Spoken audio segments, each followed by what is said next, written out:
Hello all. So I need to refill the refrigerant on this 2012 Toyota Corolla. It's not blowing cold air as much as it used to. So I thought I'd do a video and see in case it might help somebody. And there's some things you're going to basically need to do this. Is some R134A refrigerant. That's what these use. And if you got a really bad leak, you could use this stop leak stuff. But I use this on another car because it was leaking really bad. On this one, it's still blowing out some cold air. It's just not very strong. So I'm just gonna add a little. And so I'm just gonna be using a can of 134A, and I'll put all the links inside the description.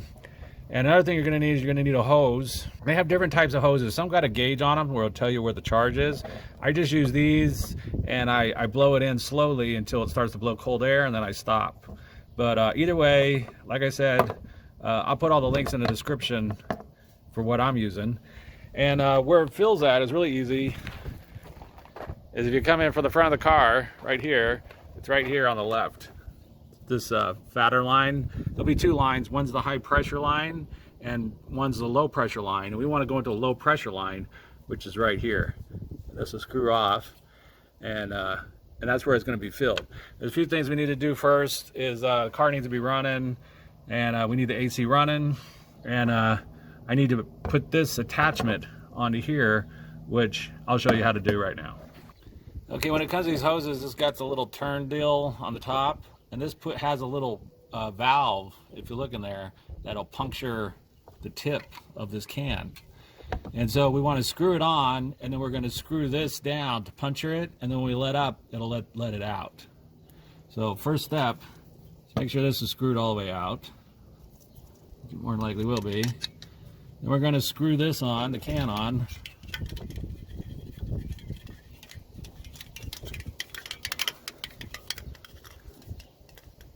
Okay, once that's on there tight, and then now we're going to screw this into the can, and it's going to puncture it.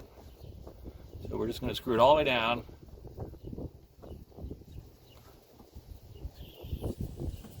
There it goes, like here, puncturing it. Okay, and then when we go to fill it, we'll just let up. We'll just unscrew it. So, you hear it, then you close it back, and it'll stop. So you can let in as much as you want or not want. Turn it off, turn it back on until it's empty. You can shake it up while you're adding it. But that's it. This is ready to go. It's turned off right now. If I turn it back the other way, it'll let loose. So the next step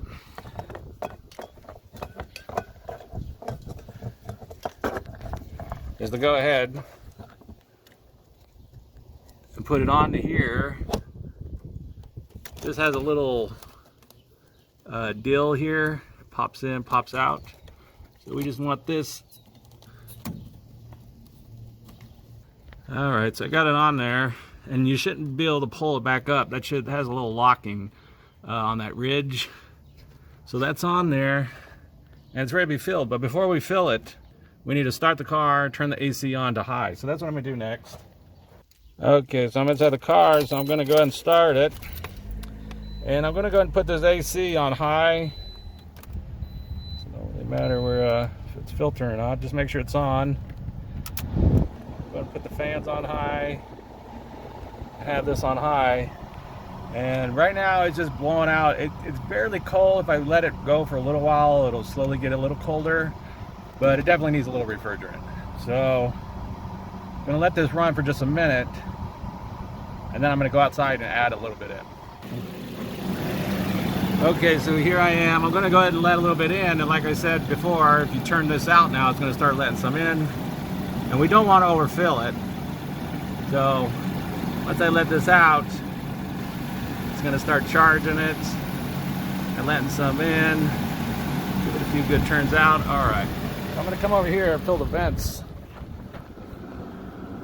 And once I know it starts blowing out some it's starting to blow out some cold air now. I can feel that. And one thing we don't want to do is we don't want to overcharge it. So I'm gonna go ahead and turn this off. And you could always hook this back up and add more later.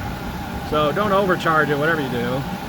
I'm gonna go ahead and turn this off, I think that might be enough for me, and I can always add some later if I need to.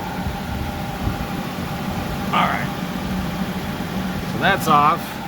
And I just need to pop this off. And that's basically it. So that's how you add refrigerant into a 2012 Toyota Corolla. And like I said, I'll put all the links in the descriptions. And that's basically it.